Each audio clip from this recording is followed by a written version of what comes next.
Hello and welcome back to the Mended Drum. This is the Jank Bank and I am Warren. This week we're going to be building around an interesting card from Strixhaven called Radiant Scrollwielder. When Strixhaven was first released, Radiant Scrollwielder was interesting. And I think people tried to brew with it initially, but it proved to be underwhelming. It's a 2/4 for 4 mana, which is quite frankly awful, but it's got two really interesting abilities that I think makes it worth another try. The first of these is that it gives you a little bit of extra card advantage. At the beginning of each of your turns, it randomly selects an instant or sorcery from out of your graveyard and allows you to cast it during that turn. The second ability, though, is the one we're going to focus on, and that's the one that gives lifelink to any instant or sorcery, meaning for every point of damage your instant or sorcery does, it gains you a life. Now, life is one of the less good, shall we say, resources to have in Magic the Gathering. Gathering a lot of life doesn't win you the game. But fortunately, in Standard at the moment, there are a couple of cards that allow you to take advantage of gaining life. And we're going to use those in conjunction with the Scroll Wielder to try and make something happen. The centerpiece of the deck is the Radiant Scrollwielder. We know this. But the point of the deck is to keep the Radiant Scrollwielder down on the table while you deal as much damage as you possibly can with instants and sorceries to generate yourself life.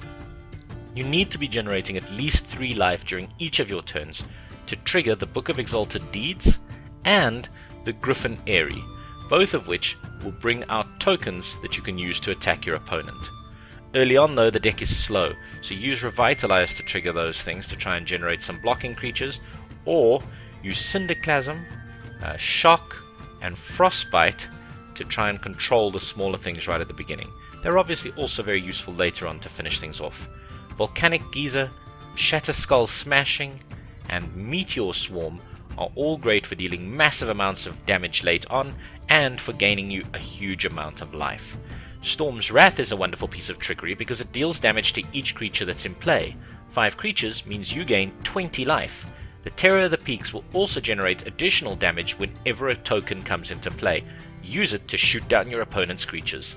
Mirror Shield protects your Radiant Scrollwielder, and the land is really simple, just mountains and plains.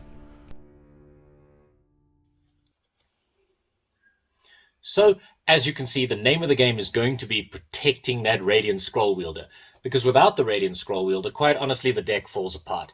There's no way to really gain life, and therefore there's no way to generate the extra tokens. So what's the point, right? That's what we're going to have to do. And obviously, whenever we can do that, the deck really does sort of start going off. If we can get the added advantage of having the dragon out, having our tokens start machine gunning the opponent's creatures, well, I mean, what's not to like about that? Our first hand here is a bit of a mixed bag. We're going to need to use that Revitalize early to draw cards. We are lucky though in that we've got the mana to cast that Storm's Wrath, so even if this white lifegain deck does manage to get going, we can maybe slow them down.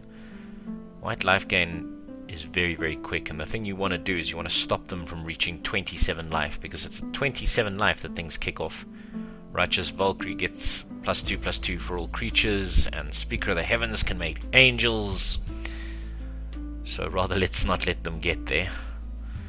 We do, however, also want them to put as much on the table as they possibly can, because that way we get the biggest card advantage with our Storm's Wrath. There is the Speaker of the Heavens, and now they're over 27, so next turn they're going to be making angel tokens. And Cinderclasm will deal with that all much easier than a Storm's Wrath.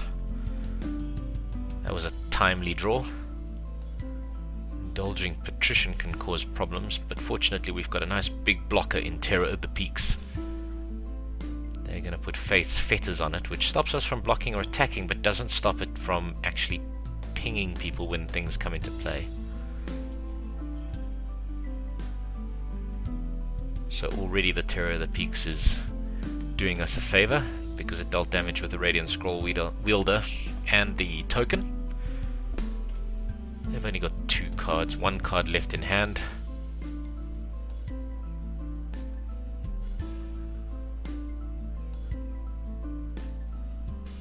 Now you see we're dealing 5 damage with the Terror of the Peaks every single turn just from our tokens coming into play. So again, we're just trying to make sure that we can get 3 life every single turn and make sure we trigger the Griffin Eyrie and the Book of Exalted Deeds. They're really going to have to top deck a solution here.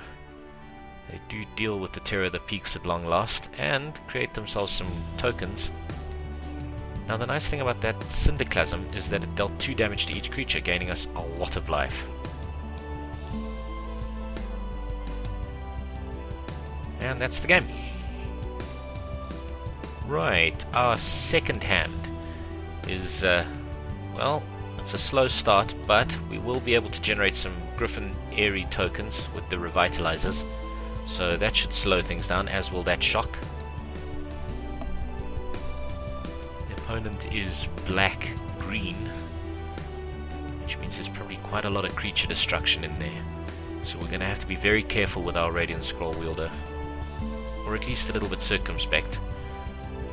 Even our Terror of the Peaks. I would really like to see a Mirror Shield here. At least while they've still got a handful of cards. Let's take the chance. It seems they don't have any direct creature destruction, or they don't realize the imminent threat of the Scrollwielder.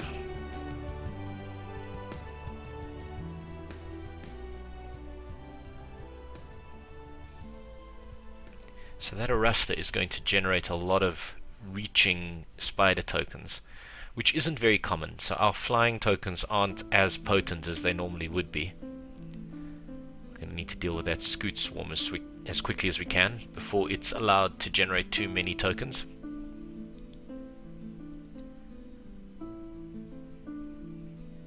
And Arasta there is now capable of blocking the Terror of the Peaks. What to do?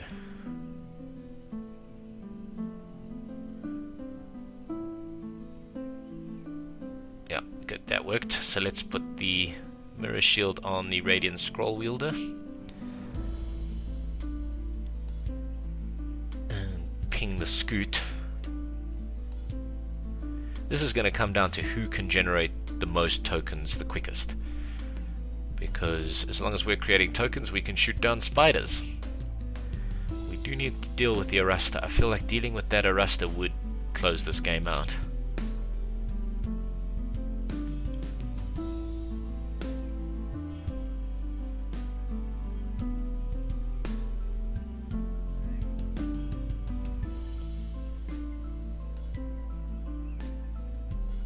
Doing whatever we can to try and get rid of the Arasta. Hopefully the Terror of the Peaks does it. And yep, he realizes the same thing.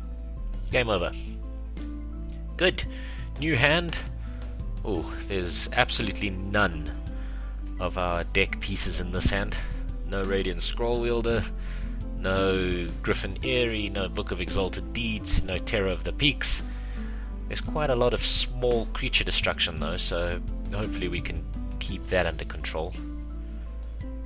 He is blue-white, which means it's a control deck of some kind. Probably lots of counter spells. We've got a lot of stuff to deal with creatures. So we will have time to set things up. We just need to wait for those combo pieces. And then hope that he doesn't just counter spell them.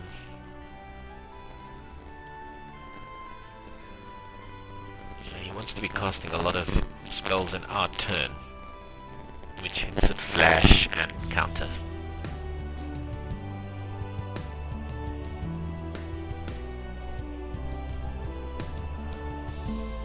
There's the Book of Exalted Deeds. So that's part 1 of the combo.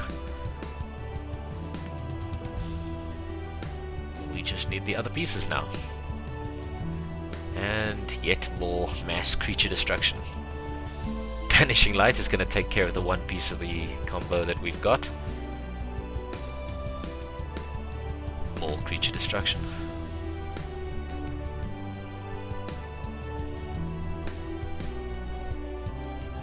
Ooh, Luminous Broodmoth. We're going to have to deal with that because otherwise it's going they just keep on returning creatures, as you can see.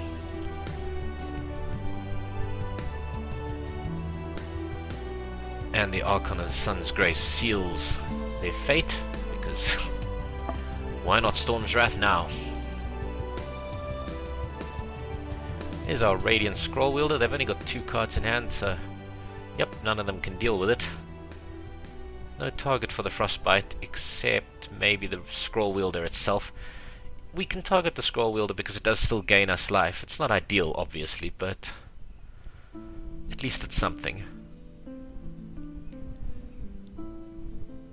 Let's put the Mirror Shield on the Scrollwielder, protect it, but also give it a toughness of 6, so we can use the Storm's Wrath to gain 4 more life.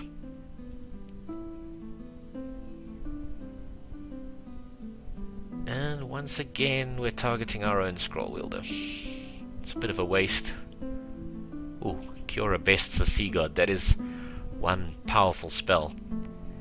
We're just going to have to see what we can do to, 1, try and gain as much life as we possibly can, and 2, maybe get some tokens out so that we can just throw those tokens under the Kraken. He won't be able to steal any... well, he won't be able to steal the Radiant Scrollwielder with the Kiora, because it is currently hexproof, but he may be able to steal the Mirror Shield. That Arcanist's Owl has become scary all of a sudden.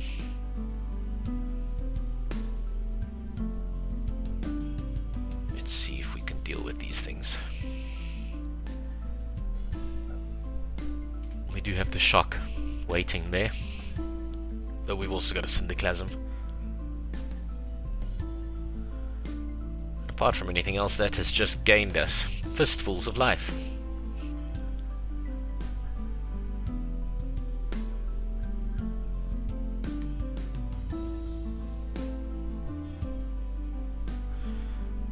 So that seemed to be a bit of a delay, but essentially he did steal the Mirror Shield with the Kiora Best Sea God there.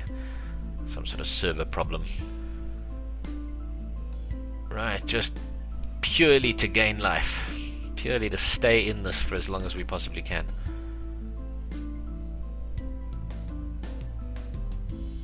We are gaining life faster than he can deal damage, so long may that last.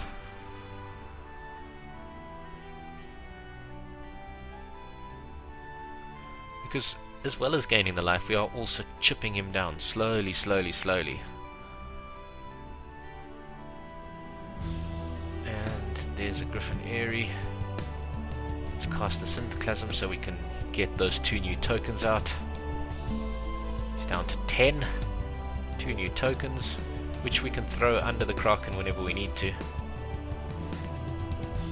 But that's the game. There's 10 damage. Alright, new hand. We've got a Book of Exalted Deeds. Unfortunately it costs 3 white, so we're not looking to cast that anytime soon. The Terror that Peaks is 5 mana. At least we've got that 1 Frostbite to deal with an early creature.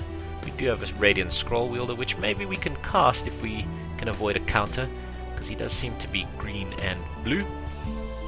So their creature destruction is rather limited. As long as we're controlling his creatures, he can't fight our creature.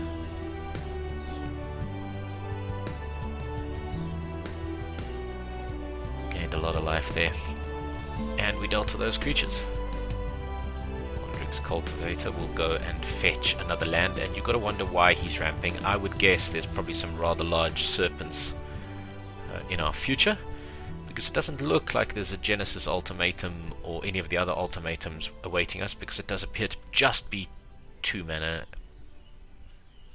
2 colors, shall we say rather. We're just waiting on the 1 extra land so we can put our Terror that Peaks out.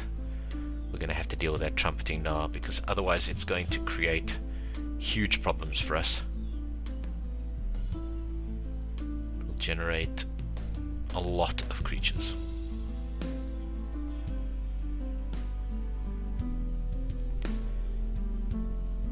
Ruin Crab. If you ever want to make me sad, put down a Ruin Crab. Is there a more banal way to play Magic the Gathering than with Ruin Crab? And now he's made it a big Ruin Crab, so As you can imagine, the depression is setting in. And another glowstone recluse, so now it's going to become a massive ruin crab. One of the big problems with playing a direct damage deck is as soon as creatures get to that sort of 8, 9, 10 region, it becomes very difficult to start potentially killing them.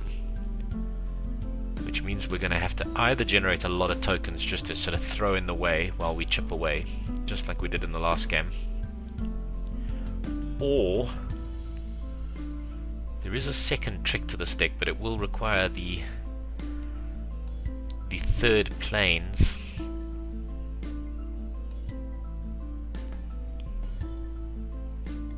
Yeah, that 13-14 Migratory Greathorn is going to be a problem.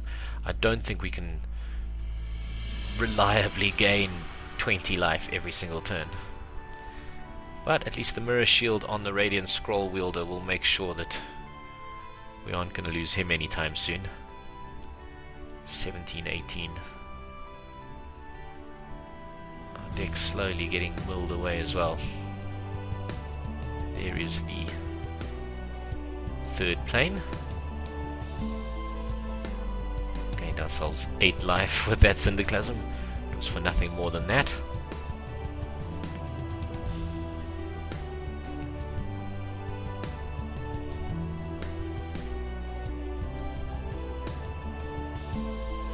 Right, down to 5. But as I said, there is fortunately another trick to this deck.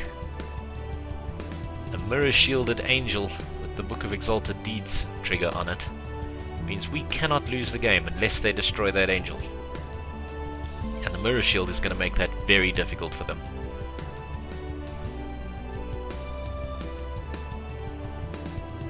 I think we're very lucky that that came together when it did.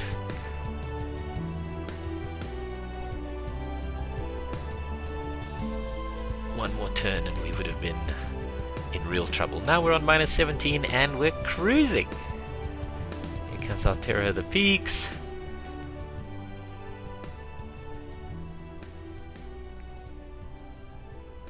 It's down to 7, down to 5. Yep, that's game over.